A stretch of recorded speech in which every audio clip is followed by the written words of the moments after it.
Bonjour à tous, j'espère que vous allez bien. Nous allons parler de notre dernière vidéo sur le DOM en JavaScript et nous allons faire juste un petit point récapitulatif.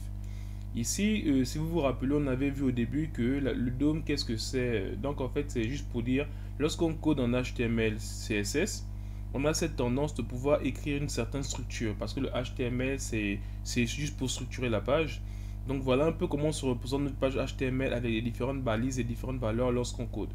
Ensuite, maintenant, à quel moment on parle du DOM? En fait, ce qu'on code, lorsqu'il est envoyé au navigateur, en fait, le navigateur va construire ce qu'on appelle le DOM. Donc, il va construire cette même structure-là, il va présenter ça de cette façon-là.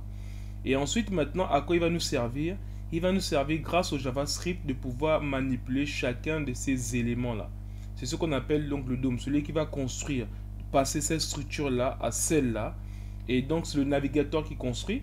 Et donc, quand il construit ça, ça va nous permettre à nous, maintenant, développeurs, de pouvoir manipuler chacun de ces éléments-là à notre guise. Et donc, on appelle construction du DOM. Et ici, maintenant, comme vous voyez, c'est le JavaScript ici qui va faire utiliser cette interface pour aller manipuler les différents éléments de notre navigateur. C'est ce qu'on avait vu déjà précédemment. Donc, c'est ce qu'on appelle le DOM. Mais on a vu le DOM et les événements. Et les événements, si on peut résumer rapidement, les événements, c'est rapidement, c'est, on va dire, tout ce que peut faire notre souris. Donc, notre souris peut faire un clic, un double clic, un mouse down, un mouse up, ainsi de suite. Et donc, si on vient voir au niveau de notre page web, on avait dit, si vous vous rappelez ici, voilà, comme ça ici, ça c'est quand on passe dessus. Donc voilà un peu une souris, avec la souris on passe dessus et quand on retire, voilà, un CSS applique, qui se retire.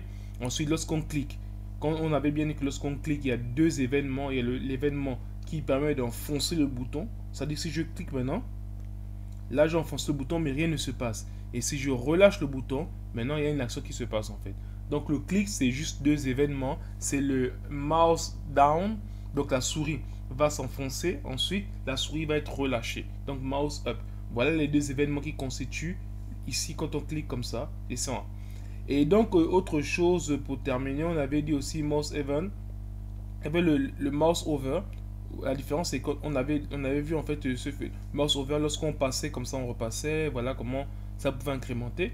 Tandis que le mouse enter, une fois qu'on rentre, même si on bouge dedans, rien ne se passe. Mais ici, lorsqu'on passe d'un élément à un sous autre élément, ainsi de suite, donc ça constitue on va dire, un nouvel événement à chaque fois. Tandis qu'ici, une fois qu'on rentre dedans, bah, tout ce qu'on fait dedans, ça ne bouge plus. Mais par contre, il y a le mouse move, donc à chaque fois qu'on bouge la souris, voilà, ça s'incrémente à chaque fois. Donc c'est ce qu'on appelle les événements. Et les événements, c'est juste au niveau de la souris. Donc rapidement, si on pouvait voir dans le code ce qui se passe, on avait bien vu ici qu'il y avait pour récupérer un élément, il y avait add event listener pour ajouter un événement à un élément, soit à un bouton ou à quoi que ce soit. Et donc il y avait le click, le mouse down, mouse up, mouse enter, mouse leave, ainsi de suite. Mouse over, mouse out. Donc voilà rapidement ce qu'on pouvait voir sur les événements.